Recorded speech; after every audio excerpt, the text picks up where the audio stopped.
우리 오늘은요, 14강 송나라의 건국과 북방민족의 성장 한번 배워보도록 하겠습니다. 우리 송나라가 건국된 것을 알기 위해서는 그 전에 어떤 나라였는지를 아는 게 중요할 것 같아요. 우리가 학교에서는 그냥 뭉뚱그려가지고 위진남북조라고 배우는 부분인데요. 일단은 왜 위진남북조인지를 알아야겠습니다. 위나라가 있었던 동시대에 세 개의 나라가 있었어요. 어떤 나라 있었죠? 네, 맞아요. 아주 기가 막히는데요. 자, 위나라, 청나라, 오나라입니다. 청나라는 여러분들도 알다시피 삼국지를 통해서 알고 있어요. 유비, 관우, 장비의 청나라, 그리고 선견의 오나라, 위나라는 조조의 아들이었던 조비의 위나라, 이렇게 세 나라가 있었습니다. 삼국지를 읽어본 친구들은 알겠지만 이 세 나라 중에서 강력한 힘을 행사했던 나라는 어느 나라입니까? 맞아요. 기가 막혀요. 위나라네요. 자, 위나라였습니다. 조조가 위나라를 세운 건 아니에요. 잘못 알고 계시는 거고요. 조조의 아들이었던 조비가 위나라를 세웠었습니다. 자, 그럼 우리 위나라에 대한 설명도 어느 정도 이해가 되셨어요. 특히나 위나라 하면 여러분들이 알아주셔야 되는 게 구품중정제가 실시가 됐었어요. 관리의 등급을 1품부터 9품으로 나눠가지고 차등적으로 이제 관료를 지급했었던 구품중정제. 사실은 위나라 때부터가 아니라 조조 때부터 조조가 이제 실행했었던 이 인사제도예요. 인사제도. 사람을 등용하는 거. 그걸 인사라 그러거든요. 안녕하세요 이렇게 인사하는 것뿐만 아니라 인사제도, 구품중정제는 위나라 때부터 존재했었다라고 알면 되고, 이 삼국을 통일했던 건 그럼 어느 나라입니까? 위나라.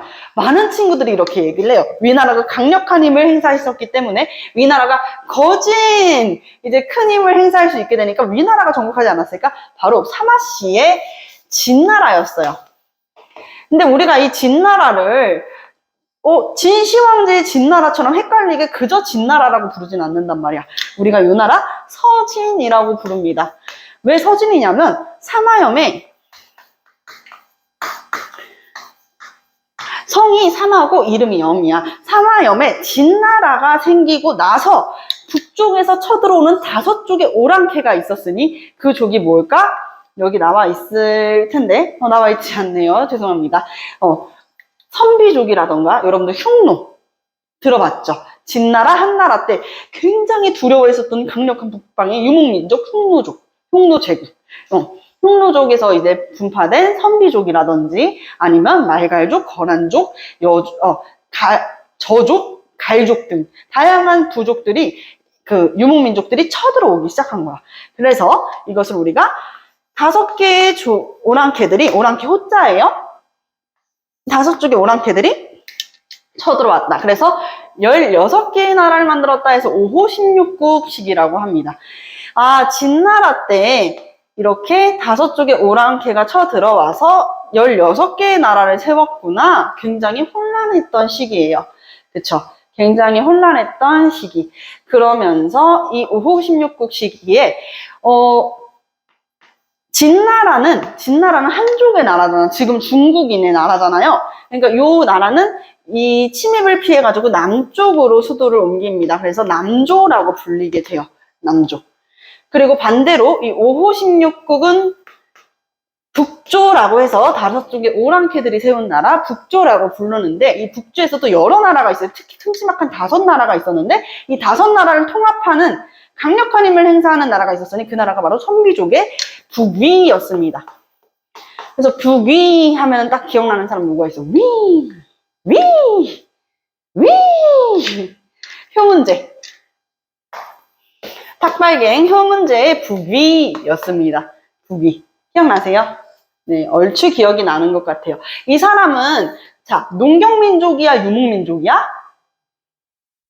네, 유목민족이에요. 유목민족이다 보니까, 어떻게 하면은 우리도 한마디로 농경민족들처럼 똑똑해질 수 있었을까? 똑똑해질 수 있을까를 생각하면서 이 사람은 오랑캐 호자, 그리고 한족의 한자 해가지고 호한, 융합 정책을 펼칩니다.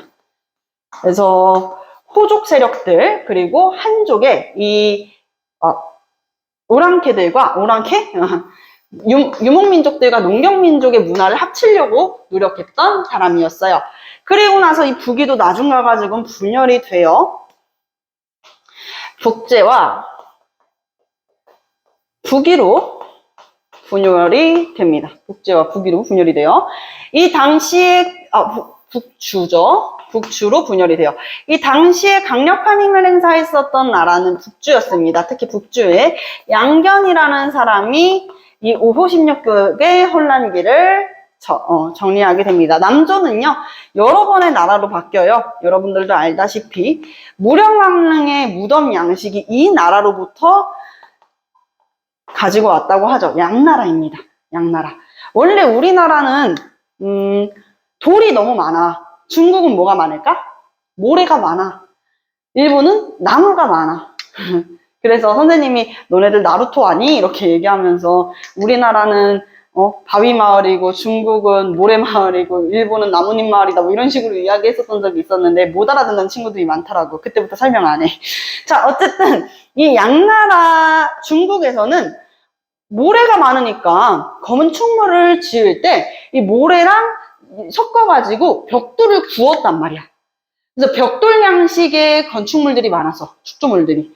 근데 우리는 돌이 많아서 돌을 차라리 갈거나 해가지고 돌을 그냥 예쁘게 이렇게 깎아서 만들면 돼. 근데 무령왕, 백제 무령왕의 무덤 양식은 벽돌 양식이란 말이에요. 이게 중국 양나라에서 배워왔었구나 라는 거를 중국이랑 우리 백제는 되게 우호적으로 수교를 했었구나 요 정도도 알 수가 있었습니다. 자, 그리고 양나라 다음에 이제 양나라, 송나라, 그리고 다시 진나라 여러 번의 나라 이름으로 바뀌게 되거든요. 이 정도까지만 알려주시면 되고, 이 양견이라는 사람이 수나라를 세우고 수나라 멸망하고 당나라 또 이제 절도사의 반란에 의해서 멸망하게 되는 것이죠. 멸망하게 되는 것이죠. 그리고 나서 이 당나라까지는 여러분들이 다 학교 시험 범위에서 나갔던 부분일 거예요. 알고 계시나요? 수나라도 선생님이 잠깐만 설명을 해줄게. 자,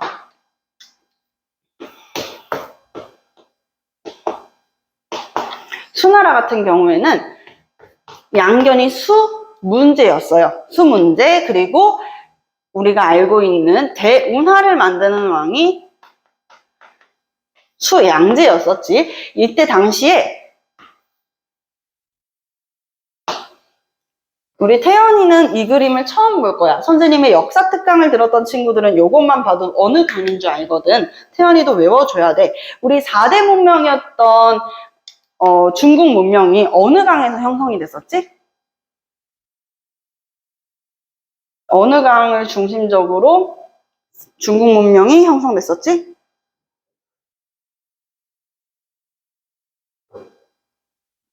기억이 안 나? 기억이 안 나면 안 난다고 솔직하게 이야기를 해주세요.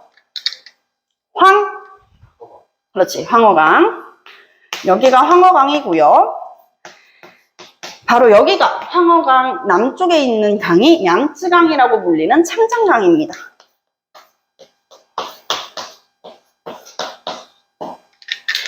그러면 요렇게 설명을 할 수가 있겠는데, 여기가 장안이야. 수나라, 당나라의 수도였던 장안. 그리고 여기는 나급, 러향이라고도 불리는 지역이었습니다. 이 나급 같은 경우에는 주나라, 하상주 했을 때 하나라는 배우지 않고 주나라 배웠었지. 갑골문 했을 때. 그리고 그 주나라를 멸망시킨 게 바로 그 상나라를 멸망시킨 게 바로 주나라였잖아. 그치? 주나라가 수도를 여기 북방민족 때문에 동천한다. 주의 동천, 나급으로 수도를 옮겼다라는 이야기. 거기가 바로 여기 나급이고요. 여기는 수도 개봉입니다. 송나라의 수도가 되는 곳이고요. 다른 말로는 카이펑이라고도 불러요. 이렇게 알아주시면 될 것 같아요. 그리고 여기는 창장강이고 강의 아래쪽이야. 우리 동서남북으로 아래쪽을 뭐라 그러지? 그래요. 그래서 강의 남쪽이라 그래서 강남이라고 부릅니다. 우리나라에만 강남이 있는 게 아니야. 자, 강남이라고 부르는데 이 강남은 남쪽은 대체적으로 어때요? 따뜻하죠.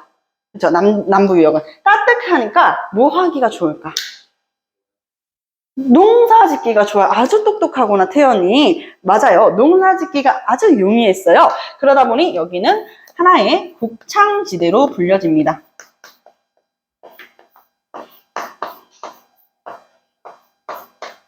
네, 곡창지대였던 것이죠. 자, 그러면 당시의 수양제의 생각은 이런 생각이었어. 곡창지대니까 여기에서 식량, 그리고 장안이 수도니까 여기에서 군수물자 가지고 여기에 있는 탁군, 베이징 있지.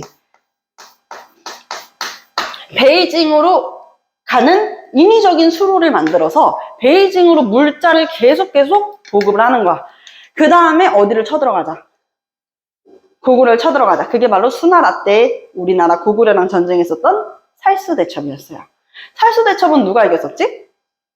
네, 고구려죠. 을지문덕의 시 우중문에게 보내는 집을 당신의 계책은 정말 하늘을 찌를 듯한 계책이며 이거 배워보지 않았어? 그치? 그렇다 보니 우리가 승리를 하고 이거 만드느라고 얼마나 힘들었겠어. 강을 뚫는 인위적인 수로인데 우리 지금 세계적으로도 바다를 이렇게 관통하는 육지를 뚫는 그 운하는 2개밖에 없어요. 파나마 운하랑 수에즈 운하밖에 없잖아. 그치? 그거 만드는데도 얼마나 많은 사람들이 죽고 얼마나 많은 시간이 걸렸는데. 그치? 그렇지 않아요? 파나마 운하는 심지어 파나마라는 나라가 생겼지. 수에즈 운하도 정말 이집트의 그 수에즈 얼마나 많은 시간을 들였는데도 완성을 못했는데 정말 대단합니다. 그 표정은 어쨌든 그렇게 이 운하를 만드느라고 엄청나게 많은 노동력이 착취됐단 말이야. 노동력이 쓰이고 나니까 사람들이 야, 고구려 원정 한다고 했잖아. 근데 실패했잖아. 그래가지고 농민 동기가 일어나면서 결국 수나라는 멸망했었죠. 기억나시죠? 그래서 수나라는 이 대운하, 너무 무리했던 대규모의 토목공사와 이 농민 반란에 의해서 멸망을 했고 수나라 다음에는 당나라였어요. 당나라에서는 이 농민 동기를 진압하면서 만들어졌었는데 당나라는 무슨 생각을 했겠어? 우리 수나라를 멸망시킨 고구려가 직접적으로 멸망시킨 건 아니니까. 근데 고구려 너네들 내가 눈에 불 켜고 보고 있어야 되는데 고구려 하면 어떤 나라야? 정복 전쟁의 나라야. 정복 전투를 하는데 되게 진심인 나라잖아. 그러니까 고구려가 계속 당을 침입하기도 하고 하니까 당나라가 고구려 이놈들 혼쭐을 내줘야겠다. 코를 아주 그냥 딱 부러뜨려줘야겠다 해가지고 고구려를 쳐들어갔던 전투, 바로 안시성 전투예요. 안시성 전투에서는 누가 이겼어요? 네, 고구려가 승리를 했습니다. 이거 아까도 방금 전에 한국사 하다가 얘기를 했는데 운이 정말 좋았어. 비가 엄청 많이 왔거든. 그게 뭐 어쩌라고요? 흑산을 쌓았었는데 안시성 그 근처에 당나라 군대가 흑산을 쌓았는데 비가 많이 오면 뭐가 일어나요? 그렇지. 그래서 흑산이 다 무너졌어. 그러면서 이제 우리 고구려군이 승리할 수가 있었었다. 이렇게 볼 수가 있습니다. 그냥 당나라는 이뿐만 아니라 안사의 난, 그리고 황소의 난 등이 일어나면서 안사의 난은 사실 절도사들이 난을 일으켰던 거였죠. 그리고 황소의 난은 농민봉기였잖아. 근데 그 농민봉기를 절도사가 진압을 했어. 근데 그 절도사가 배신을 한 거야. 그래서 안사의 난과 황소의 난을 통해 가지고 당나라도 망국의 길을 걷게 되고 결국에는 절도사의 난을 통해서 멸망하게 된다. 당나라는 그렇게 멸망을 하고 이때부터 분열이 된 게 바로 5호 10국이에요. 5대 이렇게 할게. 5대 10국. 지우개를 조금 안 젖은 걸로 갈아 끼울게요.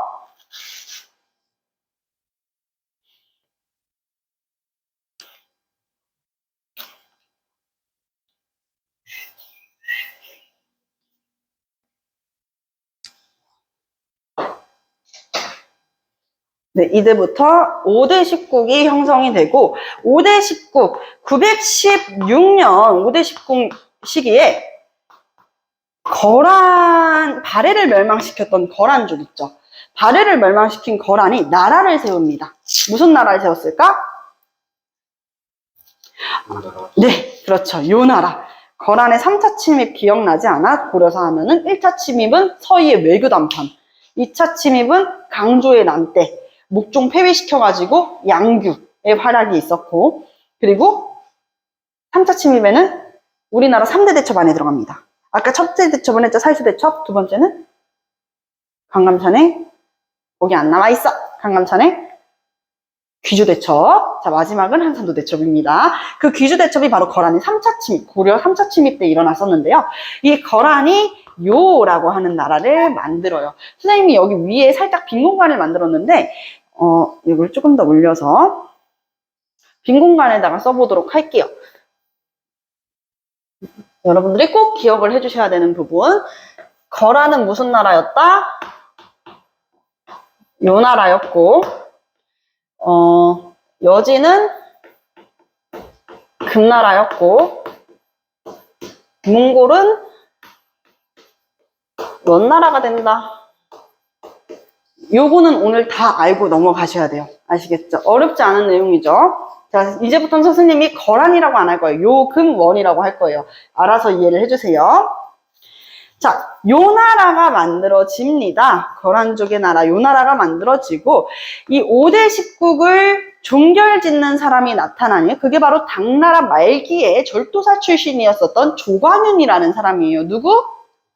네, 조광윤이라는 사람이 바로 송나라를 만들게 됩니다. 송나라를 세우게 되는 것이죠. 5대 10국의 이 혼란기를 진압하면서 송나라를 만들었어. 근데 아까 얘기했다시피 조광윤은 절도사 출신이라고 그랬었잖아. 그렇죠? 송나라를 세운 조광윤은 절도사 출신이라고 그랬었잖아. 그래서 조광윤이 나라를 세운 다음에 사람들이 아 형님, 아니 형님이래. 폐하. 아주 존경하옵니다. 이 얼마나 큰 경사이옵니까? 이러면서 나라가 세워진 거니까 내가 모시던 형님, 절도사 형님이 이 나라를 세웠단 말이에요. 얼마나 그래. 그러니까 이제 같은 절도사 출신들끼리 막 형님, 아니 폐하 막 이러면서 막 그런단 말이야. 그때 조광윤의 표정이 좋아 보이지가 않아. 그러니까 무슨 근심이 있사옵니까? 이렇게 얘기를 하는데 조광윤이 이제 술을 마시고 있었거든요. 술잔을 이렇게 들더니 네, 그래도 당나라 때 절도사 출신이 아닌가 라고 이렇게 얘기를 하는 거야. 왜 맞습니다요. 그러니까 절도사의 난을 진압해서 5대 10국을 통합했으니 낸 당신들이 두렵소. 같은 절도사 출신인 당신들이 혹여라도 난을 일으키진 않을지, 나를 해하려고 할지 않을지, 나를 배신하지 않을지 나는 당신들을 의심하고 싶지 않지만 그게 굉장히 겁난단 말이오 라고 얘기를 하는 거야. 솔직하게 겁이 난다라는 표현보다는 누군가 나를 배신할 수도 있다라는 얘기를 한 거지. 이런 얘기를 했어. 너가 만약에 조광윤 옆에 있던 조광윤의 부하야. 어떻게 할래? 맞습니다 형님, 저 사실 죽이려고 했어요. 이렇게 죽일 거야? 아니지. 어떻게 할 거야? 도망간다고? 너 빠이다. 넌 죽임을 당하겠지. 어떻게 하겠어? 아닙니다. 저를 믿어주십시오 라고 이야기를 해야 될 거 아니야. 저는 절대 형님을 배신하지 않습니다를 증명해야 될 거 아니야. 그걸 어떻게 증명할 거야? 차고 있던 칼을 푸는 거지. 차고 있던 칼을 풀어가지고 내려놓는 거야. 조광윤 앞에. 폐하, 제가 폐하를 배신하는 일은 절대로 없을 것입니다. 이렇게 이야기를 하는 거야. 멋있지? 그래서 한 잔의 술로 모든 칼을 받았다고 해가지고 이 일화가 널리 알려지고 있어요. 대신 내가 이 이야기를 굳이 한 1분 정도? 뭐 이렇게 얘기하는 이유가 뭘 것 같아. 조광윤은, 문신들. 한마디로, 이 문신이라는 게 뭐야? 타투? 이레즈미? 아니지. 문신 관료. 무신들은 이 무사야, 무사. 무술에 뛰어난 관료를 무신이라 그러고, 문신은 학문에 뛰어난 관료를 문신이라 그래. 무신들보다 문신을 더 대우해주기로 시작해. 한마디로 무신의 힘을 더 약화시키는 거지. 왜? 무신의 힘이 강해지면 언젠가 당나라 때처럼 반란이 일어나가지고 또 나라가 멸망할 수 있으니 학문 위주의 통치를 하기 시작해. 우리가 이거를 문치주의라고 이야기를 합니다. 뭐라고요? 네, 문치주의 통치라고 이야기를 합니다. 자, 이제부터는 칠판을 한번 다시 싹 지우고 이 송나라부터 시작을 한번 해볼게요. 네, 우리 송해 건국과 북방 민족의 성장. 다시 송나라로 넘어갈게. 자, 송나라가 건국이 됐어요. 송건국은 누가 건국했었다고 방금 얘기했습니다. 조광윤이요. 조광윤이 960년에, 아이고, 부러졌네요. 960년에 건국을 했습니다. 조광윤은 어느 나라의 무슨 출신이었다고 이야기를 했죠? 당나라 말기에 절도사 출신이었다고 얘기했어요. 그렇다 보니 아까 한잔의 술로 모든 칼들을 다 받았다라는 일화가 있듯이 조광윤은 무신들의 힘을 조금 억제를 했어. 무신의 힘을 억제했었다. 그래서 실시했던 게 문치주의였습니다. 문치주의는 뭐야? 학문으로 통치하겠다라는 내용이야. 학문으로 통치하겠다. 학문으로 통치하겠다. 요 키워드를 기억해 주시고. 자, 지금 근데 송나라보다 먼저 건국된 나라가 있었어요. 그 나라가 어느 나라입니까? 네? 아니죠. 송나라보다 먼저 건국된 나라 오후 5대 19 시기에 거란이었죠. 요 나라. 요 나라가 먼저 건국되다 보니까 송나라랑 계속 분열이 생길 수밖에 없었어. 특히나 당시에 5대 19 시기에 연나라라고 있었거든요. 이 연나라의 수도였던 베이징, 연은 16주를 두고 거란 한마디로 요 나라, 요와 대치하고 있던 상황이었던 것이에요. 대치하고 있었던 상황이었다.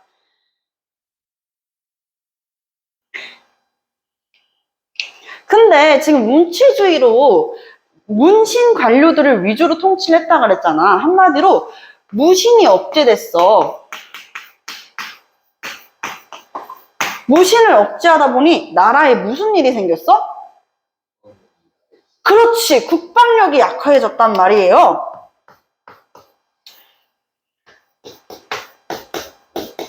국방력이 약화되고 있었어. 국방력이 약화되다 보니까 이렇게 침입을 했을 때 결국엔 거란한테 밀릴 수밖에 없었던 것이죠. 그래서 우리나라를 기점으로, 여러분들은 우리나라를 기점으로 그려야지 조금 이해를 빠르게 해주니까, 우리나라가 이렇게 있고 중국이 이렇게 있어요. 잘 보이지? 여기 우리나라야. 여기가 블라디보스톡이 있는 연해주고, 자, 여기가 이제 거란이라고 치자고.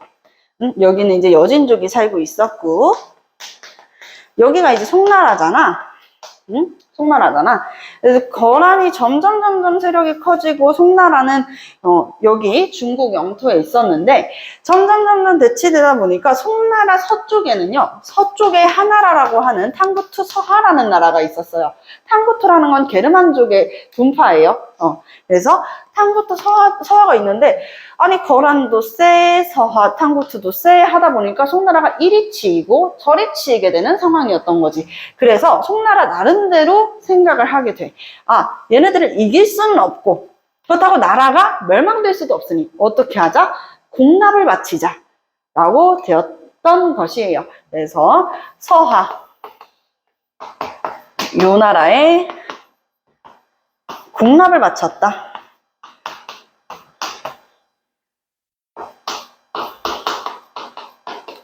우리가 이걸 다른 말로 혹시 학교 선지에서 다른 표현으로 폐물을 바침 이렇게 나올 수도 있으니까요.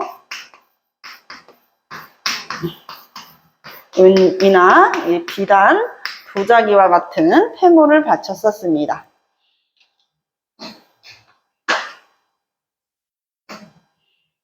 요거 살짝 놔둘게요. 왜냐면 이제부터 설명 한번 들어갈게. 요쪽 서쪽에 하나라 있었고 송나라 있었고 거란 있었고, 여진은 아직 나라가 만들어진 건 아닌데 이제 여진도 나라가 만들어져요. 여진에 아율야북이라는 사람이 있었어. 여진에 송나라 여기가 거란이 아유야복이고, 여진 같은 경우에는 아골타, 아구다가 중심이 돼가지고 나라를 세우는데, 거란은 이렇게 세력을 키워가고 있던 중에 여진의 금나라가 신생국가로 탄생을 하게 됩니다. 이 금나라가 송나라랑 손을 잡아요. 왜냐면은 이게 진짜 EJ 전법이거든. 생각을 해봐. 지금 가운데에 있는 나라 어디야? 거란이지.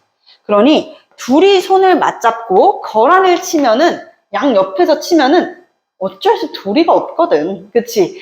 그래서 이렇게 가운데에 있는 거란을 치자라고 EJ 전법으로 둘이 동맹을 맺어요. 그래서 거란을 멸망시킵니다. 네, 거란을 멸망시켜요. 거란을 멸망시켰는데 금나라가 이제 자기 손을 보는 거야.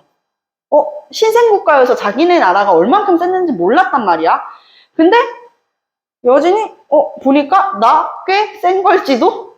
그러면서 이제 송나라한테 너네들의 손을 굳이 잡을 필요가 없겠는데? 라고 생각을 한 거야.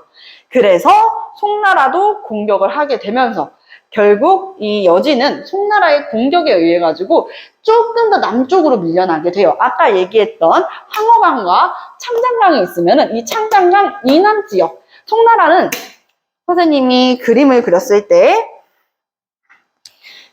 이게 황허강이라고 하면 A, B, C가 있었어. 이 A, B, C 어딘지는 얘기해주지 않을게요. 어디가 송나라의 수도라 그랬었지? 네, C, 카이펑, 개봉이 수도라 그랬었잖아요. 여기가 수도라고 했었잖아요. 여기를 중심으로 있었던 송나라가 결국에는 이 창장강 이남, 강남 지역으로 이제 내려오게 된 거야. 그때부터 우리가 이 송나라를 뭐라고 부를까? 남송이라고 부르게 된 거예요.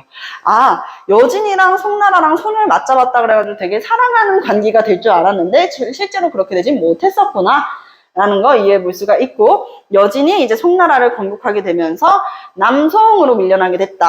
선생님, 그러면 여진이 세계 최고네요? 여진 최고네요? 아니죠. 그때 이제 또 등장하게 되는 걸 따가닥 태무친, 바로 몽골이었습니다. 몽골이 쳐들어오고 이제 태무친은 칭기즈칸, 몽골을 통합하면서, 몽골 부족을 통합하면서 칭기즈칸이라는 칭호를 얻게 돼요. 칭호를 얻게 된 다음에 그의 손자였던 쿠빌라이 칸이 이제 원나라라고 해서 근본 원자를 써가지고, 근원 원자를 써가지고 원나라라고 하는 나라를 세우게 되면서 여진의 금나라와 아까 얘기한 남송을 멸망시키게 되는 것입니다. 여기까지 오케이 이해되셨죠? 네. 자, 그러면 지금 남송으로 밀렸다라는 내용까지 이야기를 했고요. 우리 이번에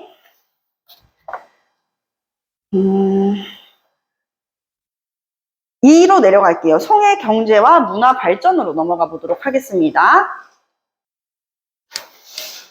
송나라의 경제로 한번 넘어가 볼게요. 여기가 이제 창장강이라고 이야기를 했지. 창장강 이남 지역이었던 곡창지대, 강남지대로 이제 밀려나게 되면서 저습지를 개간하면서 굉장히 많은 이제 농경의 발달이 도래하게 됩니다. 여기 송의 경제 무조건 1번 뭐라고 나와 있어요? 농업이라고 나와 있죠. 농업. 별표 한번 쳐주시고요. 농업, 강남 저습지를 개간했다. 강남 지역에 있는, 강남이 어디야? 창장강 이남 지역이야.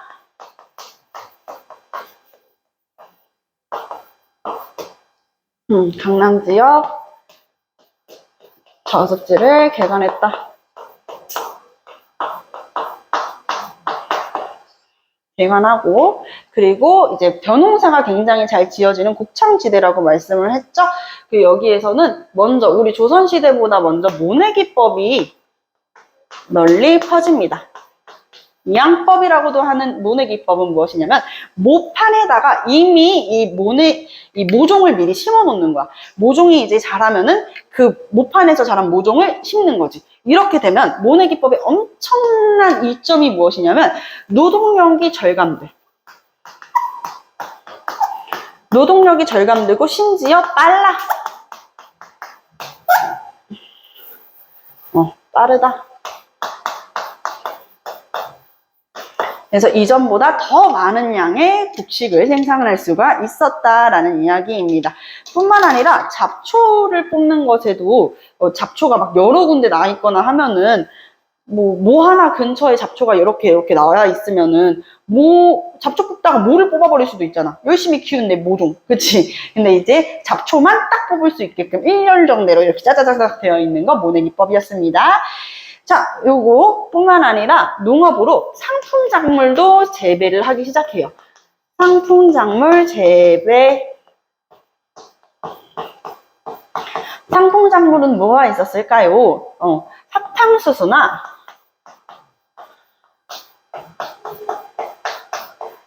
차 이런 것들이 다 이런 것들이었거든요. 그 상품 작물이었거든요. 차 이런 것들 재배를 했었다. 자, 두 번째는 농업뿐만 아니라 상공업도 부흥하게 되는데 상공업.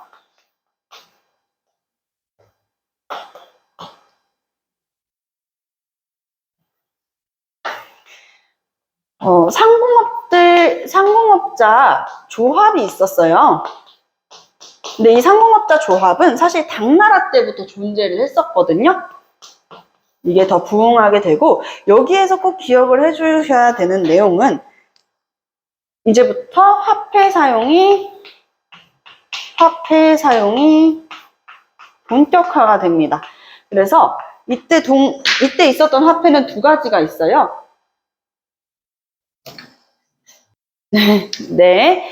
자, 당나라 때부터 이 상공업자 조합이 존재했었는데 상공업이 더욱 부흥하게 되면서 화폐를 사용했어요. 동전도 사용했고, 지금까지 알려진 최초의 화폐, 지금까지는 그렇습니다. 최초의 화폐로 알려져 있는 교자라는 거를 만들었어요. 이게 현재까지 알려진 최초의 화폐이다.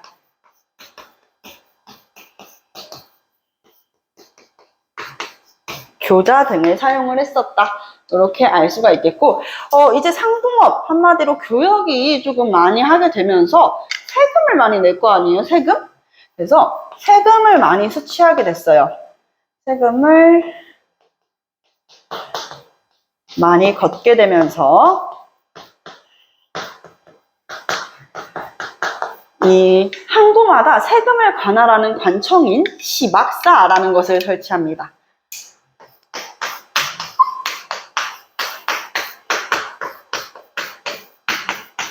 시박사가 뭐라고?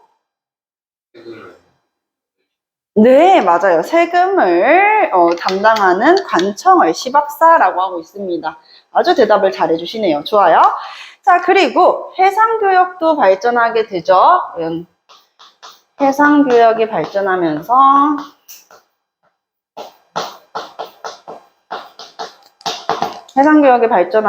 우리 뭐 하는 거? 항해하는 거.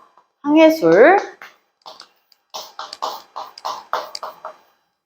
그리고 지도 제작 등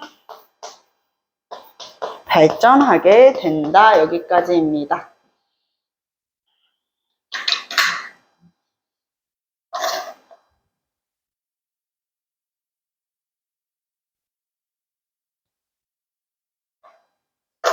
우리 이제 옆쪽으로 가서 송나라의 문화 발전으로 넘어가 볼게요.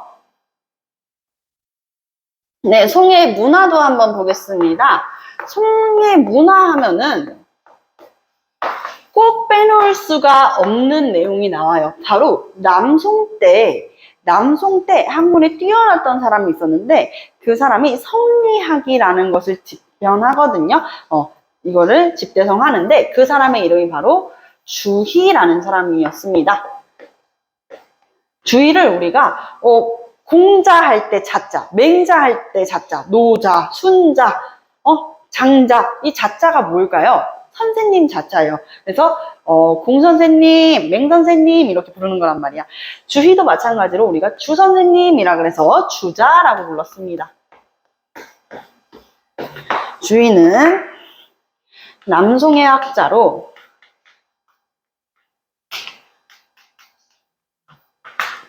성리학을 집대성했다. 성리학이라는 것은 분필 인간의